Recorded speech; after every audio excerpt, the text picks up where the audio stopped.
Our last speaker for this morning's session is Chris McGlinchey from the Museum of Modern Art. Chris is the Sally and Michael Gordon Senior Conservation Scientist at the Museum of Modern Art. He has been at MoMA for 20 years, providing scientific support to conservators and curators regarding the treatment and examination of the collection, and he's worked with museum engineers to also support a safe climate for the collection. He's currently involved with expansion-related projects, including accurate media identification of synthetic media for painted works. And he recently lectured and published on how scientific concepts such as the Heisenberg's uncertainty principle and the Schrödinger equation may be embedded in works by Mira Schendel and related artists. So I'm very much looking forward to talking about that in the panel discussion. Please join me in welcoming Chris.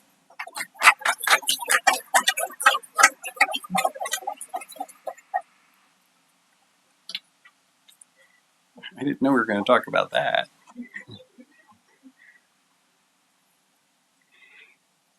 But still, I'd like to thank you for the invitation. It's an honor. So today I'll be talking about MoMA's installation of Tanya Bruguera's untitled Havana 2000 at the Museum of Modern Art. It was acquired in 2015, and immediately after the acquisition, there was an interest in installing this piece acquired by the Department of Media and Performance.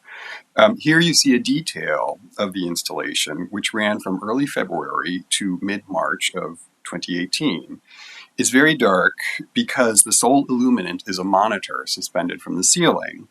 What's a little difficult to see is the male performer, who's nude, is standing on a bed of sugarcane. Now, the dimensions of this space were rather large, and 30 cubic yards of sugarcane were required for this installation. But before I get into this piece, I'd like to share my experience, both from MoMA as well as my prior experience at the Met in paintings conservation that helped inform my approach to this work. When I worked at the Metropolitan in paintings conservation, it soon became apparent that what often prompted treatments was related to previous restorations gone off. And so conservators were retreating paintings that had been treated previously. But all things are relative. And when I joined MoMA, I noticed that with photography, for example, restorations there were indications of what the photograph originally looked like. And the photograph had changed and the retouching had remained the same. So, and for the paintings at MoMA, I noticed that many were being treated for the very first time. Now, taking all of this information together, I just reached the generalization that change is greatest for things that are young. And to Jim's point earlier about the Watteau and how there may be some accepted damage, this observation that I had shortly after joining the staff at MoMA really made me appreciate potential change that may have occurred during the artist's lifetime. And I have a much more sympathetic approach to restorations that might have been, say, haphazardly done, that we may find as unacceptable, but may have indeed been carried out by the artist. So I think that's a nice way to kind of knit up how our session began. I'm reading and ad-libbing as I go along. Supporting this line of thought is information gleaned from the Netherlands and shared by Patria Nobel and Robert Vallon, suggesting that approximately 10% of 17th century paintings survive today. So in the Venn diagram of loss, some slices of the pie might include fire, flood, neglect, ignorance, and inherent vice. And I'm sorry to say, we still have all of these problems today. There are components of this installation that were never meant to be preserved. That's one aspect of active matter that I'll address. But another and more fundamental and intriguing type of change or metamorphosis I'd like to cover is this. How do you get a brightly lit gallery with interesting things to look at transform into something like this? This is the original installation in Havana, a former military bunker turned prison and torture room where political dissidents were murdered, or said to have been murdered. The image documents the work and used additional lighting to more clearly show the four nude male performers and their relative position to the monitor suspended from the ceiling. It is clear in this image, there's a bed of bagasse sugarcane. And the bagasse sugarcane is the waste product that comes from the extraction of the syrup from the raw sugarcane. Prior to MoMA's acquisition of the work, the installation was carried out at various venues and all had the problem of rotting sugarcane. In fact, it was attempted at the Venice Biennale and the sugarcane rotted en route. Bruguera was dissatisfied with the substitute and subsequently disavowed the installation.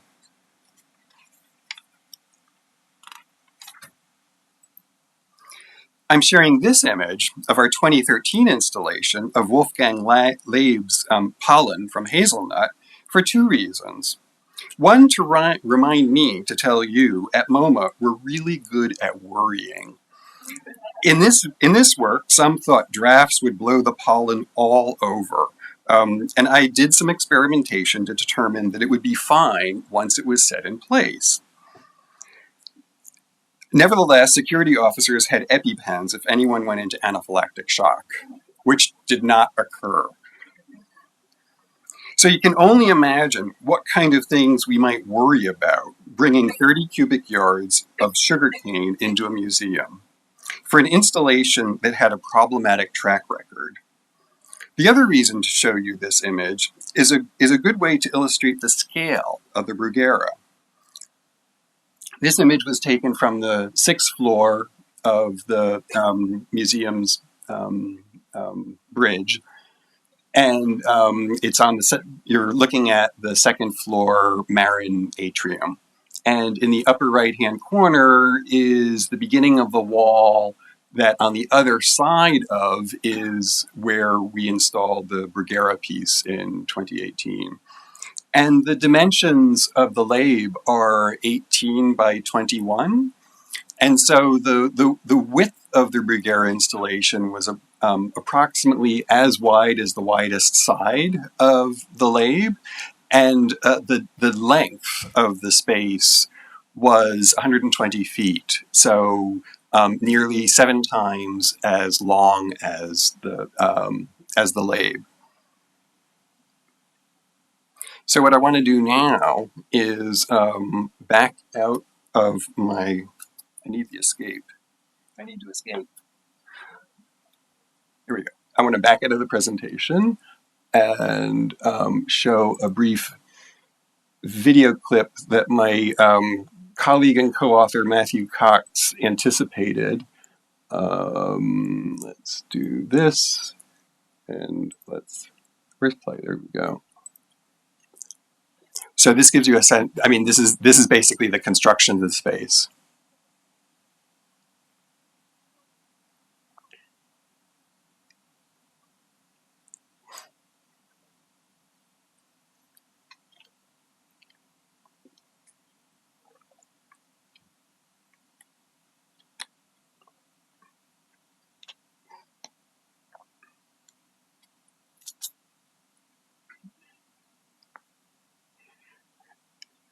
Notice the bigwigs only start visiting towards the end of the video.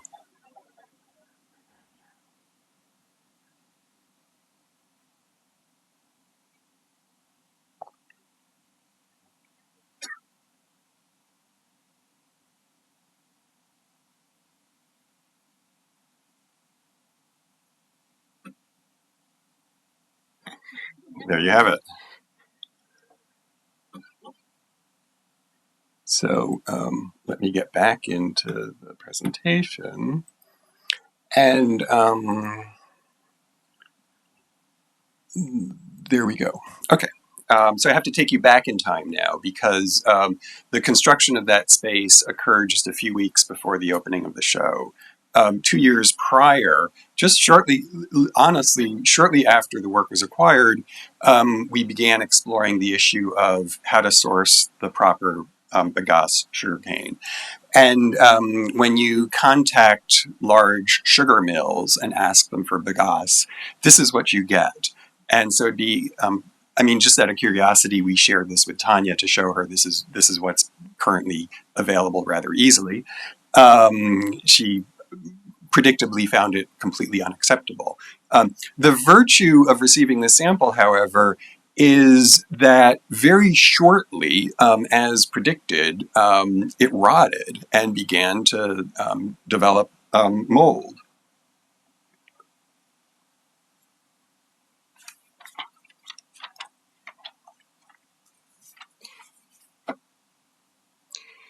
But so there were a series of questions that were being asked. Can we treat it with mildewcides, fungicides, pesticides to kind of mitigate that to some extent? But I just proposed that we try drying it and see how far that gets us. And so we purchased a food dehydrator, do a small scale mock-up, and lo and behold, after we got the moisture content down, the sample did not develop any mold spores. It was perfectly fine. And so this gave us the sense that, we were on a good track to kind of pull this off and gave us confidence. The next step, however, was how do we get proper bagasse? And now, fortunately, with my colleague, being from Florida, remembered from his childhood the Pioneer Florida Museum and Village. And they not only have this cute little village and kind of relive industries past, but they have acreage of sugarcane. And so on one Thanksgiving holiday, Matthew went down and visited with them, and they began just harvesting some sugarcane for us and processing it using equipment similar to what is currently used in Cuba. And we were kind of on our way to finding the right product. The next problem, however, was how do we desiccate this stuff? And fortunately, because of Google Maps, we could find a local lumber mill that agreed to dry this material out for us. So the harvest season for sugarcane production is typically, November. It's late autumn to early winter in Florida. And so they very kindly provided us with actually 2 seasons worth of their harvest. Traditionally, they take the discarded bagasse and feed it to farm animals, and we compensated them with some food. So they would, at each iteration, they would send us samples and we would test it. And we were really beginning to look, get a sense that this was going to be worth the way to go.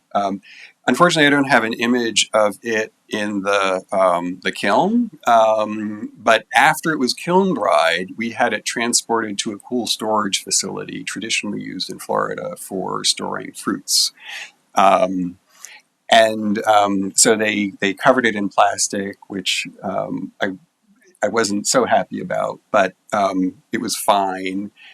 And let me just make sure I'm not getting too far ahead of myself.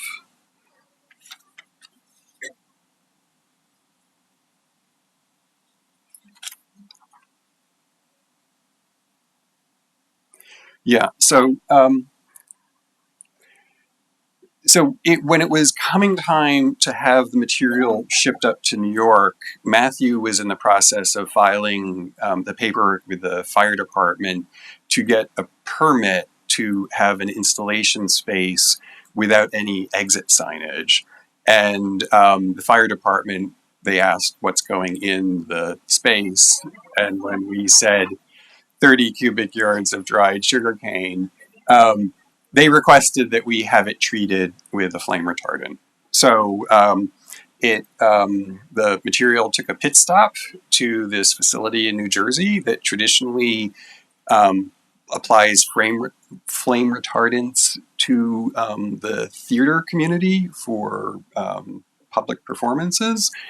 And we've used them in the past in certain cases, but you could imagine our anxiety of spending this year's worth of research in getting out the moisture and feeling a certain level of confidence that this was the way to go. And now they have to apply this aqueous saline solution as a flame retardant. So that's me kind of inspecting the sugarcane. And in fact, it was fine. The problem that we did have is while in cool storage, a small percentage of the sugarcane had begun to turn moldy. But at the flame retardant treatment facility, we were able to pull that out to just deliver treated, clean sugarcane to the building. And here you see the installation with the art preparator raking out the last bit of sugarcane in the space. We had about 10 cubic yards of reserve for the installation, just to kind of freshen it up. The museum is open now 7 days a week, but for this particular installation, it was closed 1 day a week for maintenance, but also photography, because some of the photographs that I'm about to show you were captured on days when it was closed to the public. And here you see a detail just at what you'll see shortly is the anteroom border as you go into the space. And the purpose of the anteroom was to allow your eyes to adjust to the near total darkness. Here you see the video monitor being installed in the ceiling. So and this is the only physical object to this entire piece. Everything else is fabricated around it. And if you go to our TMS system, all of the information in all the physical evidence relates to this monitor. And this is just one example, one screen grab from the 4.5 minute video that is streamed. And it's of the 4.5 minute video contains images of Fidel Castro, both on holiday as well as performing his military and official duties. And this screen grab shows him revealing the fact that he doesn't have to wear a bulletproof vest. So this is what the performers are the type of light that they are bathed in. This is a photograph, actually, of the west wall of the Marian atrium.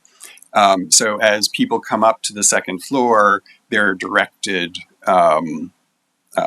into the space.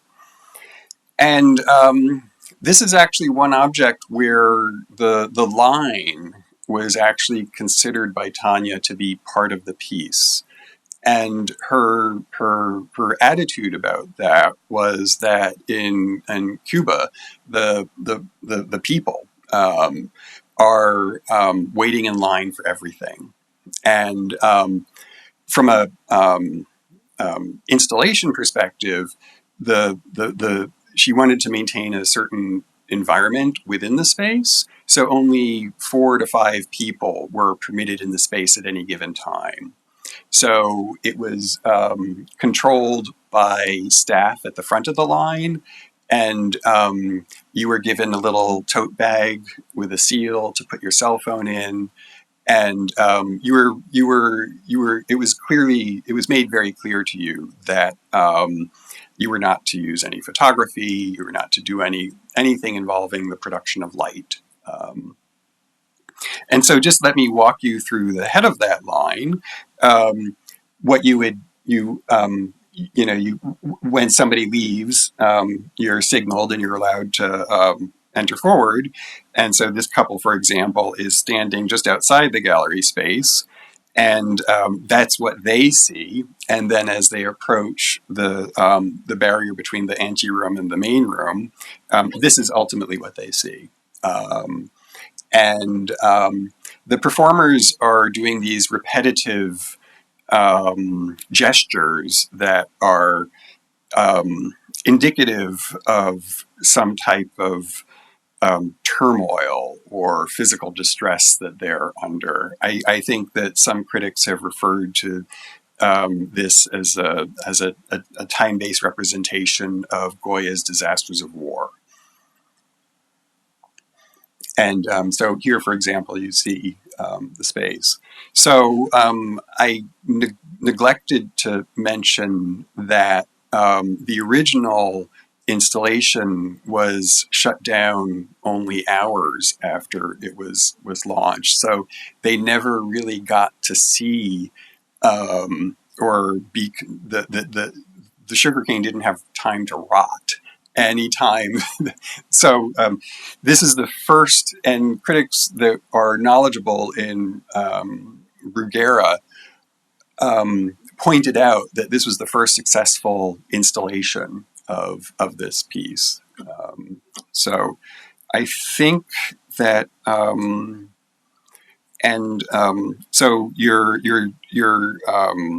encouraged to walk to the very end of the wall where it's completely dark.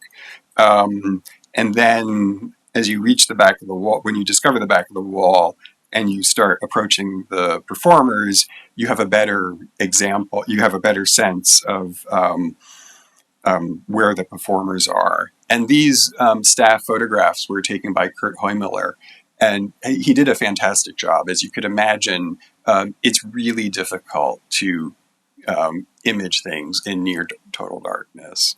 So that's essentially walking you through this presentation.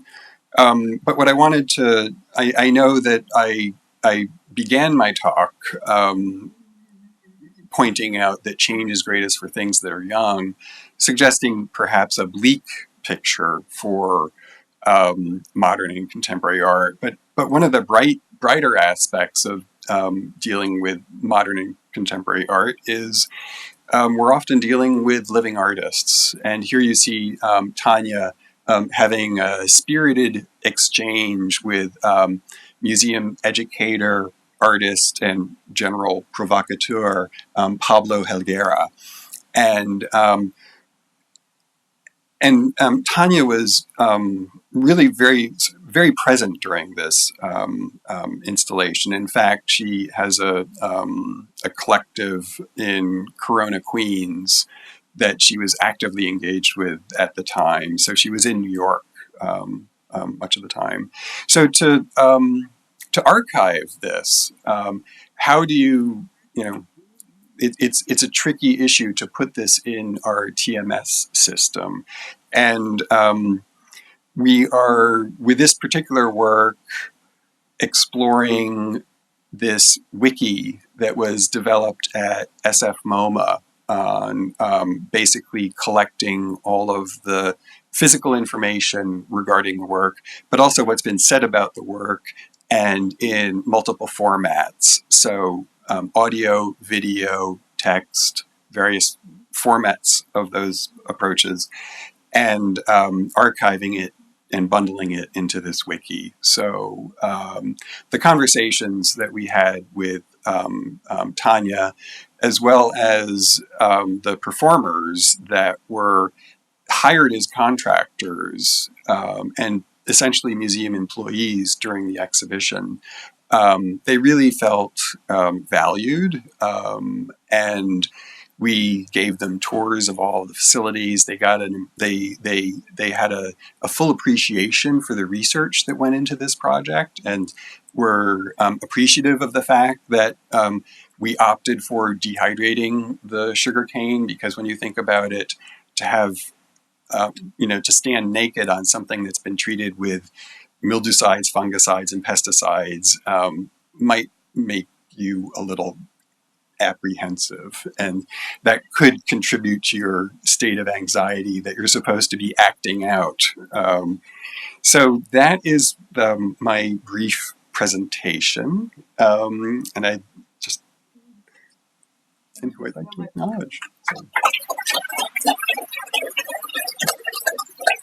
I'm sorry, I'm tired. Sorry? No, that's it. Well, we have time for a couple of questions, and Ms. Aaron. Thank you for that.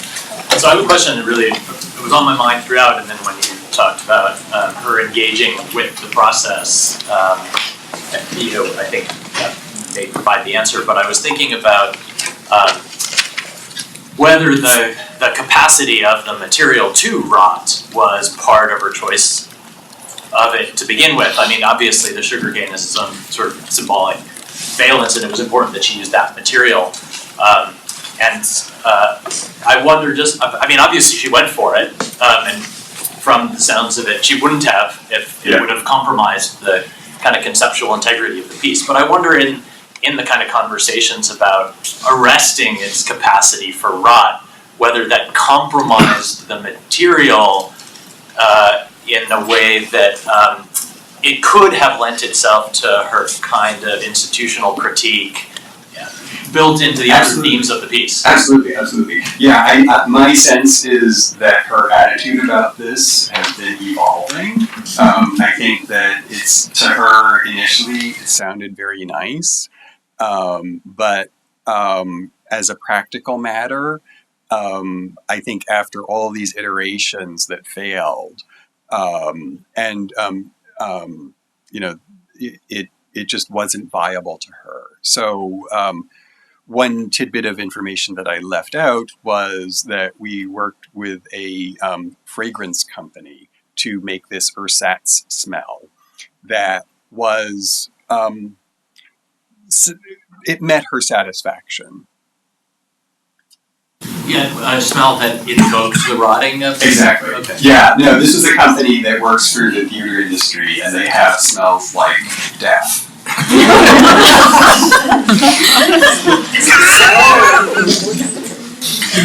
Just to follow up Aaron's question, I mean, the issue is really about time.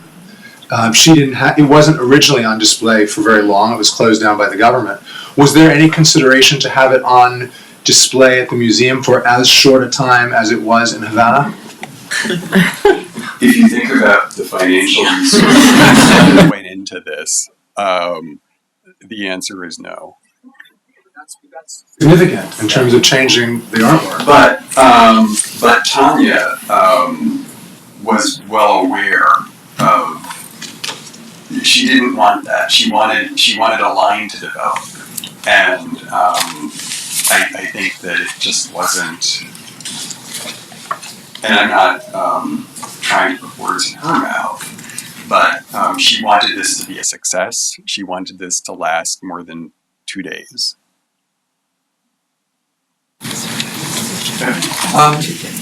The story of the bagasse is absolutely enthralling, but I have a question about other elements of the work. When I saw this in Venice, and maybe it was just installed wrong in Venice, but in Venice the video monitor was on the very far wall and it wasn't hanging from the ceiling, it was projecting outwards. And furthermore, because of the conditions as you came in, at least I did not see the men on my way in. So there was a very dramatic element of entering the installation, watching the video, turning around, and then seeing 4 naked human beings of whose presence I had not been aware. Are these possible variables in the work? Was that just a mistake in that? No, I mean, Stewart, who was at the Havana Biennial as well as Venice, he didn't even think they were the same work. And Tanya was not that closely involved with with the Venice installation. And when she got there, she just disavowed it. So it wasn't just the lack of bagasse that. Now that said, Tanya was open to other venues that had a different geometry and configuration, provided that they had a certain charged history, the way the original building did. And in conversation with Tanya, there was this sense that she wanted us at the 53rd Street location to closely replicate the original site. So future installations could have a different kind of spatial geometry. It was installed, if I remember correctly, inside some set of rooms in the Arsenale. So there was, the smell, the humidity of damp stone, which perhaps were actually just inherently closer to the original setting, whereas you had to go to a tremendous effort to create that kind of environment. At this time, I'd like to call the rest of this morning's speakers up, and we'll get started with the panel after we thank Chris again for his presentation.